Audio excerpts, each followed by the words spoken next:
So yeah, back to your university experience. You kind of touched on the fact that you went from feeling like the posh one to being an outsider because you're not the posh one. Yeah. How did you kind of come to terms with it, and how did you eventually settle? I'm guessing you did settle. I did settle. I think in my first year, so like I'm like in the very first like lecture of like the introductory lecture or whatever.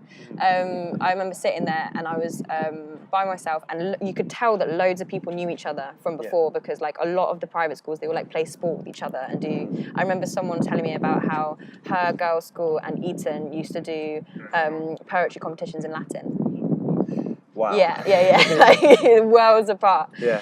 So they all kind of knew each other, and like a lot of people were coming from the same school into it, and I was the only one from Oxford School, the only one that I didn't know anyone, and I was feeling really just like terrified and like, what am I doing here? And kind of how you felt on the open day, probably like this definitely. Is and then I heard this voice behind me. It was my friend Khalees. I just heard this like South London accent, and I turned around and we like locked eyes, and I was like, "Hey, you're right. Like, how's it going?" And then we just immediately just became like friends, and just having someone else who just was obviously feeling a little bit out of place and a little bit uncomfortable was like so helpful. Because the first couple months, I think we were both like a real kind of rock for each other in terms of just like, you're not alone in this really weird new world that you've never been a part of before. And also I spent my first year being so kind of like anti everyone who went to these private schools and grammar schools, and also I would go on and on about the fact that I went to a state school and like and I grew up in Oxford, but you know, you get defensive about the fact that Oxford's not posh for everyone. Like, and was like, and the other thing as well is people are like, I'm from Oxford, and I'm like, where? And they'll be like, Jericho, or they'll be like, Bicester, or this and that, the other, and I was like, no, we're not from the same Oxford though. Like, what did you find? We're not from the same Oxford. Because a lot of Oxfordians I met at uni, knew that Oxford wasn't entirely affluent, obviously, and when I was to tell them I'm from Blackbird Leeds, they'll be like, really? How did you make it to uni? That was something I got quite a lot, even at UE, which is a polytechnic. How did you make it to uni? I hate that. Like, how do you even get in if you didn't go to a grammar? It's such a weird mentality of like, well, I'm here, so what does that say about you if you've got this opinion? Like, I mean, what are you trying to get at there? But no, I remember a few people, I'd be like, no, but where are you from? They'd be like, Rose Hill, like kind of East Oxford, Cowley way. And they'd always be like, like Cowley Road. I was like, like thinking they'd be like, that's really fun. That's where I go on it, because like Cowley Road's the one place which it's great. You know, it's like Gloucester Road. It's like it's fun. There's loads of bars, loads of things happening, and they'd be like, I'd never step foot there. Like, it's too dangerous. Wow. And I'm like, what? How could you? It blew my mind, like hearing things like that. So in my first year, I was definitely very kind of like distancing myself from people and feeling. And alienating myself in a lot of ways, because I just made an assumption that they're not going to want to hang out with me, and they're going to be judgmental, and they're going to be, I just assumed they were all going to be right wing, a little bit racist, a little bit xenophobic, a little bit like I just had this thing in my head where I was like, for sure, and then I kind of had to just let that go and realise that actually, weirdly, it was like, you can't help where you're born and the fact that your parents have money and sent you to a private school. Like, you didn't choose that. And so I can't judge you for that as much as no one should judge anyone else for not. So I had to like flip the script a little bit, and now and then I made loads of friends who were great and like are really posh and went to private schools, and they're some of my best friends. So I just had to like change my mentality a little bit. I think I was defensive before I even got there in a way. You mentioned Cowley Road just then. Yeah. And I like to compare Cowley Road to Gloucester Road. Was there, similar to like Gloucester Road and just other parts of Bristol, did you find kind of similarities where you found comfort in Bristol? Do you know what? Like, when I was at uni, I lived up in Clifton, which is like the well-to-do part of Bristol. It's very posh, and I didn't like living there. Because mostly as well because I felt like the Oxford Uni students that I always hated. Not that everyone that goes to Oxford Unis should be hated. But like, but I felt like them because I was living in the posh kind of student part. I was going to Bristol Uni. I was very much in a bubble of students, and like Yeah, and I was kind of saved by the fact that my brother and sister live here, and they lived in like St Werburgh, St Paul's, and I used to go out to like Gloucester Road with them, with other students as well, but also with like friends from back in Oxford, like family friends. And Gloucester Road was our turf, by the way, as in UE's turf. Yeah, UE's turf. Yeah.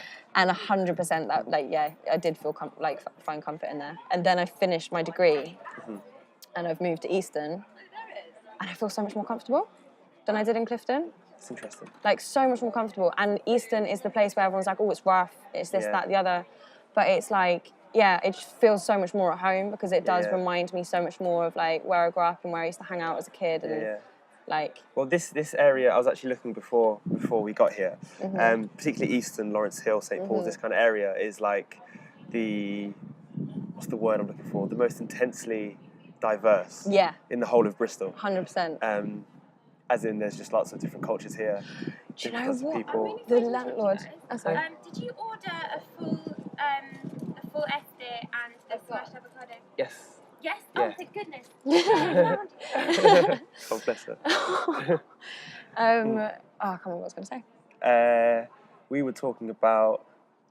being really diverse here, Yes, So I think that's partly why. It's got beautiful street art. Also, I love the fact that my local shops, there's no Tesco or Sainsbury's around here. All my local shops are like the Sweet Mart. That's a really important thing about lots. It's like all of my shopping is done in independent shops. I don't go, like, it's so rare for me to... Thank you so much. Thank you. Yes, that is mine. Amazing. Thank you. Thank you so much. Ooh, this is so good. Could we grab some water as well, please? Thank you. Yeah, no, this looks really good. But yeah, so as I say, like, it's all kind of like independent places, which I love as well. And but when we were looking at the flat, me and Siobhan, the landlord like called us back because we'd said that we wanted the letting there, and he was like, so do you know the area? And I was like, what, BS5? Like, yeah, I know the area. He was like, okay, just because it's a very colourful area. So just wanted to, you know, before you look into there, that you kind of know what you're getting yourself in for. And I was like, what? How do you feel about that? Yeah, I felt really uncomfortable. I kind of hung up and like they could have used the word vibrant. That would have been more appropriate. So it was just colourful. I was just like, what do you? I wasn't sure what he meant by it. Yeah. And the implication around it as well. Like, I feel so much like I feel safe where I live. Like, my neighbours are so chatty. I know my neighbours both sides across the road. Everyone's so chatty. Like, my sister lives in a cul-de-sac really nearby to me, and it's so great. Like, she gets on with all of her neighbours, and there's these men who like always put out like a plastic table and chairs and like drink rum in the street and play cards. There's this guy who has a double bass who comes out and plays sometimes. Like, it's the most like genuinely just lovely community feel ever in this area. And the fact that he said that, I was like, what are you getting that from? Like, what makes you think that someone wouldn't want to... I don't know. It was just... it felt really weird. But yeah, no, I think you're right. Maybe it's the similarities. Yeah. But thank you so much. You're so welcome. Amazing. Did you have some cutlery as well? Yeah, of course. Cheers. Sorry. It's all right. Shout out Este. Is it Este? Yeah? Yeah. Yes to you. Where we're having breakfast today. Yeah, it's very nice in here, actually. Yeah. Really I mean, nice. this is one example of, I think, quite a typical Bristolian venue. Yeah, 100%. Thank you very much. Sauce and ketchup? Can you get some brown sauce? I'll check and see if we've got some. Okay, cheers. That is another thing I wanted to say, though, because although, you know, this is lovely and this is typical, another thing I'm noticing talking to people who've lived here for years and years and years is the problem, which is everywhere at the moment, that is being gentrified. Yeah. And house prices are shooting up, and kind of like forcing out. Yeah, and like vegan coffee shops are opening up on every corner, which are like, you know, £6 for coffee or whatever, and like it is, and you can just see it happening more and more, and which is kind of why I really like being able to like all of my shopping and stuff be done in the places that have been here for years, like, you know, the established places. Thank you.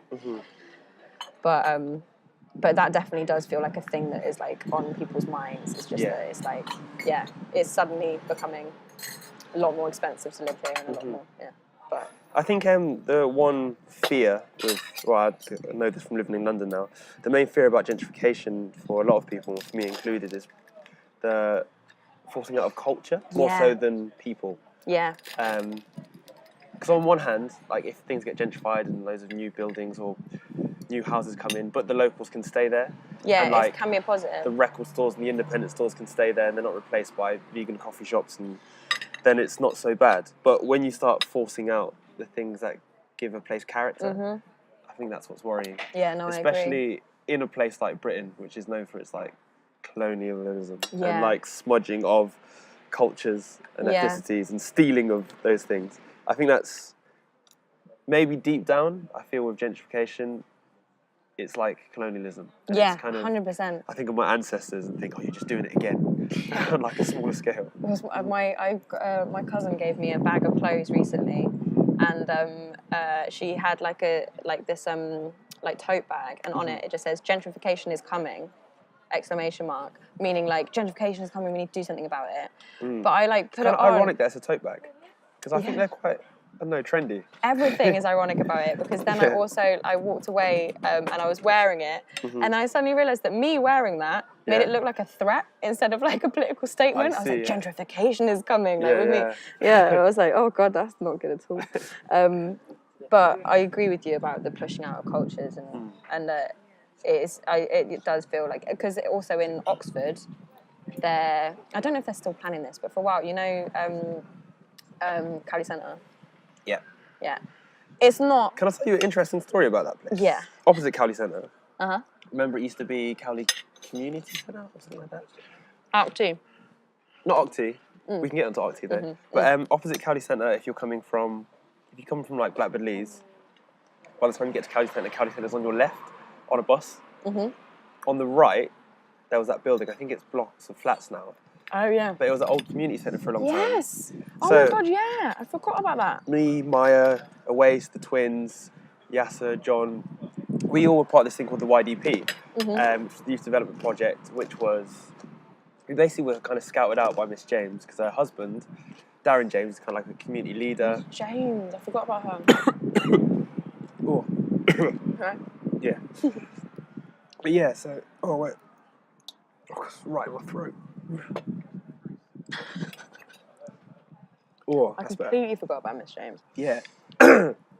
So Miss James scouted us out and made us part of this project called the YDP, which was it was supposed to be a project for young people to do things for young people in the community, as opposed to adults doing things that they think we might need or they think we might want.